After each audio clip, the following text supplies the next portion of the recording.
Right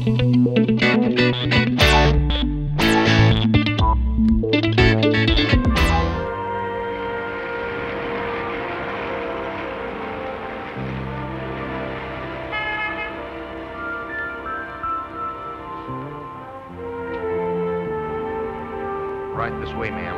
Thank you. Welcome. Honey, it's so romantic out here, isn't it? May I talk to your husband, Diane? PX, tangina mo, wag kang gagawa ng gulo rito. Putang ina mo rin. Ano itong ginagawa mo sa akin, Rory, ha? Ang usapan natin, tutulungan mo ko sa upa sa apartment.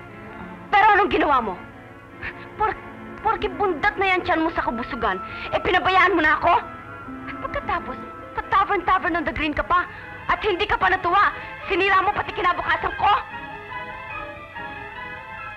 Honey, what is this? Don't you honey my boyfriend? PX, tangina mo. Putang na mo rin! I thought you were brother and sister and... That's what you thought. But I'm telling you that this son of a bitch husband of yours is my fiancé.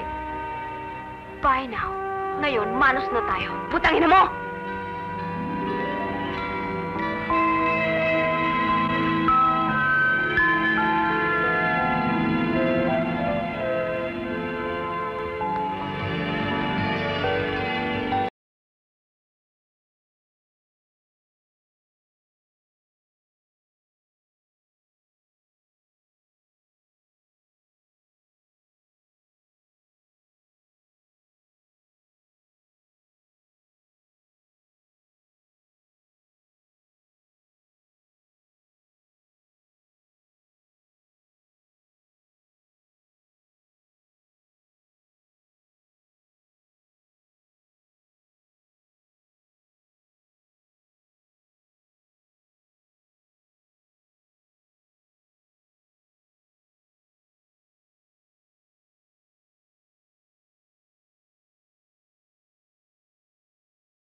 How come you're still weak, Mom? Well, I'm still hoping na baka umuwi pa siya. Gabi-gabi mo ba siya hinihintay?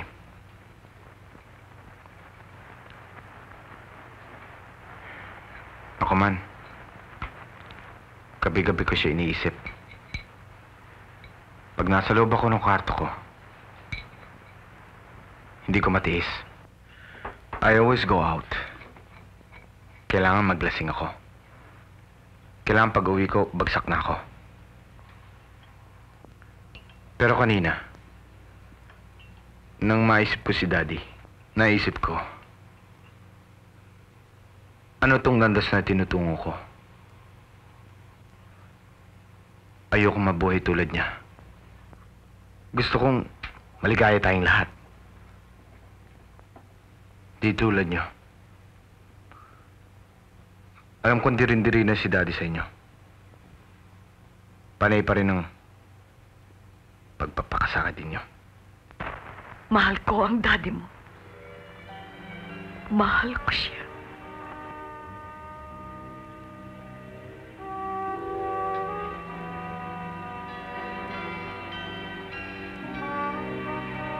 Tulad din nyo, mahal ko pa rin si PX. Kahit ano pa siya, mahal ko pa rin siya. Pero paano naman ang kuya mo? Nagtapat siya sa akin ang mahal din niya si PX.